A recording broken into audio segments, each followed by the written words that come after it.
آج نوجوان لڑکا ہے کہتا ہے مجھ سے بھوک برداشت نہیں ہوتی. میرے بھائی رب بیماری لا دینا، اللہ سے دعا مانگے اللہ شفائیں عطا فرمائے، اور دعا کرے اللہ آزمائش سے محفوظ فرمائے.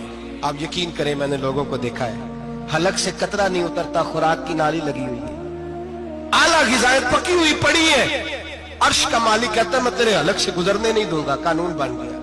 میں نے دیکھا ہے ڈرپ پہ لوگ زندہ ہیں، بوتل لگی ہوئی ہے گلوکوز کی، گزارا چل رہا، اعلیٰ غذائیں پڑی ہیں، لاکھوں روپیہ تجوری میں پڑا ہے. مالک کہتا ہے تو نہیں کھا سکتا، تو وہ کھانے نہیں دیتا، نہیں کھانے دیتا. ایک شخص یورپ کے علاقے کا، میں کسی کالم نویس کا پڑھ رہا تھا، وہ کہتا ہے میری خربوں میں جائیداد ہے لیکن میرے معدے میں ایسی تکلیف ہے کہ میں آٹے کو چھان کر جو اوپر سے بورا نکلتا ہے صرف وہ کھا سکتا ہوں، اس کے علاوہ میں کائنات کی کوئی نعمت کھا نہیں سکتا. اور میرے بھائی وہ جب چاہے تو بڑے بڑے کھانے کھانے سے تجھے روک دے، تیرے دانت چبانے کے قابل نہ رہے، زبان نگلنے کے قابل نہ رہے، معدہ تیرا ہضم کرنے کے قابل نہ رہے، وہ جب چاہے تو جو مرضی کر لے.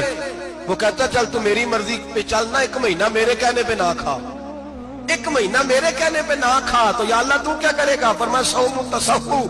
میرے نبی پاک نے فرمایا تم روزے رکھو، اللہ تمہیں صحت عطا فرما دے گا، اللہ تندرستیاں دے دے گا، شفائیں دے دے گا.